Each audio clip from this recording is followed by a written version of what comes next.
दोस्तों, शहर यानी सिटी कभी किसी का सगा नहीं होता। खास तौर पर मुंबई।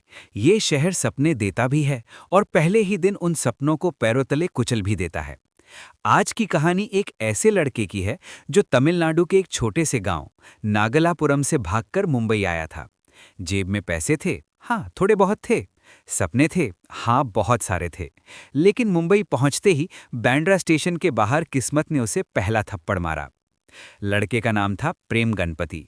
उम्र 17 साल। 10th class fail. घर में 7 भाई बहन थे। पिताजी के पास खेती के लिए जमीन नहीं बची थी। घर में भूख थी, इसलिए प्रेम ने सोचा कि मुंबई जाकर कमाऊंगा।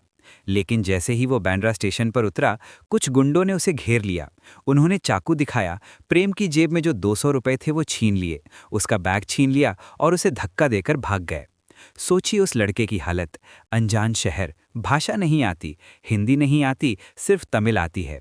जेब में 1 रुपया नहीं, रहने का ठिकाना नहीं। प्रेम वहां स्टेशन के बाहर रो रहा था। लोग आते, देखते और चले जाते। मुंबई में किसी के पास रुकने का वक्त नहीं होता। भूख लगने लगी, पेट में चूहे दौड़ने लगे। प्रेम ने देखा कि सामने एक बेकरी है। वो वहां गया, उसने इशारे से खाना मांगा। बेकरी वाले ने उसे धुतकार दिया, भाग यहां से भिखारी। प्रेम ने सोचा वापस गांव चला जाऊं, लेकिन वापस जाने के लिए टिकट के पैसे भी नहीं थे और गांव वापस जाना मतलब हार मान लेना। तभी एक तमिल परिवार ने उसे रोते हुए सुना। भाषा ने रिश्ता जोड़ दिया। उन्होंने प्रेम की मदद की और उसे एक मंदिर में पहुंचाया जहां तमिल लोग रहते थे। उन लोगों ने चंदा करके प्रेम को वापस गांव भेजने के लिए टिकट के पैसे दिए। प्रेम स्टेशन गया। ट्रेन आई, लेकिन वो ट्रेन में नहीं चढ़ा। उसने सोचा अगर मैं आज वापस गया तो मैं जिंदगी भर भगोड़ा कहलाऊंगा। मैं मुंबई जीतने आया था, हारने नहीं। उसने वो टिकट वापस बेच दी और उन पैसों से खाना खाया। उसने डिसाइड किया मैं यहीं रहूंगा, चाहे सड़क पर सोना पड़े, चाहे झूठे बर्तन धोने पड़े। और वही हुआ। उसे एक होटल में नौकरी मिली, डिश वॉशर की। काम था ग्राहकों के खाने के बाद उनके गंदे झूठे तेल वाले बर्तन साफ करना। सैलरी 150 रुपये महीना। सोने की जगह होटल के किचन का फर्श, जहां रात को कॉकरोचेस घूमते थे और नाली की बदबू आती थी। प्रेम गणपति, जो घर का बड़ा बेटा था, अब वो बर्तन घिस रहा था। उसके हाथ साबुन और पानी से गलने लगे थे, लेकिन वो रोता नहीं था। वो ऑब्जर्व करता था। वो देखता था कि कुक कैसे डोसा बनाता है, कैसे इडली स्टीम होती है, कैसे सांभर में तड़का लगता है। उस बर्तन धोने वाले लड़के के दिमाग में एक मैप बन रहा था। Chapter 2, the T boy and the betrayal. 2 साल बीत गए। प्रेम ने बर्तन धोने से प्रमोशन ली। वो अब टी बॉय बन गया था। वो दुकान दुकान जाकर चाय पहुंचाता था। इस काम में उसे एक फायदा हुआ, नेटवर्किंग। वो लोगों से मिलता, उनसे टूटी फूटी हिंदी में बात करता। लोग उसे पसंद करने लगे क्योंकि वो हमेशा मुस्कुराता था और काम में तेज था। एक दिन एक आदमी ने प्रेम से कहा, प्रेम, तू कब तक दूसरों के लिए काम करेगा? मेरे पास एक जगह है, तू अपना डोसा का ठेला क्यों नहीं लगाता? हम पार्टनर बन जाते हैं। मैं जगह दूंगा, तू मेहनत करना, प्रॉफिट 50-50। प्रेम को लगा भगवान मिल गया। उन्होंने अपनी बची कुची सेविंग्स लगाईं, दोस्तों से उधार लिया और एक हैंड कार्ट यानी हाथ गाड़ी खरीदी। उन्होंने डोसा और इडली बेचना शुरू किया। प्रेम का हाथ स्वादिष्ट था। उनका सांभर लोगों को पसंद आने लगा। धंधा चल पड़ा। महीने के हजारों रुपए आने लगे।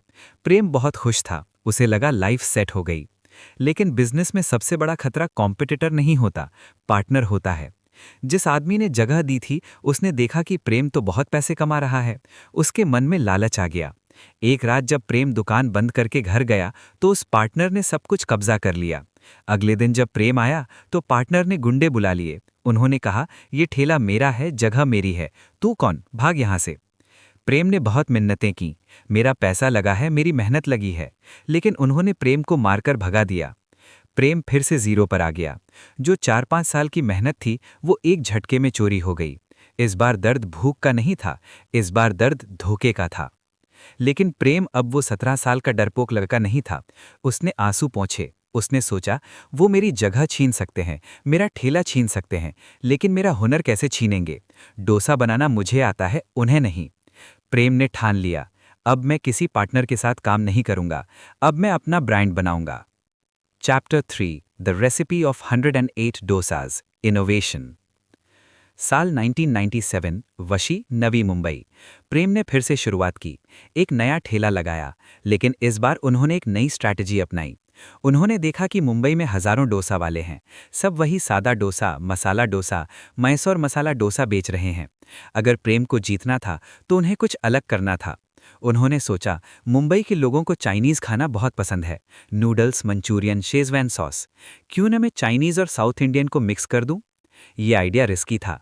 डोसा में नूडल्स, डोसा में चीज। लोगों ने कहा, तू पागल है, डोसा का मजाक उड़ा रहा है, कोई नहीं खाएगा। लेकिन प्रेम ने एक्सपेरिमेंट शुरू किया। उन्होंने अमेरिकन चॉपसोई डोसा बनाया। डोसा के अंदर नूडल्स और क्रंची वेज। उन्होंने शेजवान डोसा बनाया। उन्होंने पनीर चिली डोसा बनाया। उन्होंने चीज बर्स्ट डोसा बनाया। लोग पहले हैरानी से देखते, फिर एक बाइट लेते और फिर दीवाने हो जाते। प्रेम गणपति का ठेला फेमस हो गया। लोग दूर दूर से उनके फ्यूजन डोसा खाने आने लगे। कॉलेज के स्टूडेंट्स की लाइन लगने लगी। प्रेम रुका नहीं। वो रोज रात को नए एक्सपेरिमेंट्स करता। कभी पास्ता डालता, कभी पिज्ज़ा सॉस डालता। देखते ही देखते उन्होंने 108 टाइप्स के डोसास का मेन्यू बना दिया। एक अनपढ़ लड़का जिसने कभी होटल मैनेजमेंट नहीं किया था, वो इंडिया का सबसे बड़ा फूड इनोवेटर बन गया था। लोग उन्हें डोसा वाला नहीं, द डोसा किंग कहने लगे थे। उनका ठेला इतना चलता था कि ट्रैफिक जैम होने लगा। पुलिस वाले परेशान करते थे, हटाओ यहाँ से ये ठेला। प्रेम को समझ आ गया कि सड़क पर बिजनेस करने की एक लिमिट है। अगर बड़ा बनना है तो सड़क से उठकर दुकान में जाना होगा। लेकिन दुकान के लिए पैसे कहाँ से लाएं, और कौन सी दुकान? प्रेम का सपना बड़ा था। वो चाहते थे कि उनका डोसा किसी गंदी सड़क पर नहीं, बल्कि एसी मॉल में बिके। लेकिन मॉल्स में तो बड़े ब्रांड्स होते हैं, मैकडॉनल्ड्स, डोमिनोज, पिज्जा हट। क्या एक ठेले वाला मॉल में घुस सकता है? Chapter 4, the mall revolution, scaling up. साल 2003 मुंबई में मॉल्स का कल्चर शुरू हो रहा था। सेंटर 1 मॉल वशी में खुल रहा था।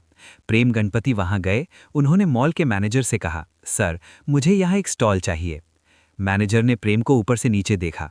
प्रेम साधारण कपड़ों में थे, इंग्लिश ठीक से नहीं बोल पाते थे।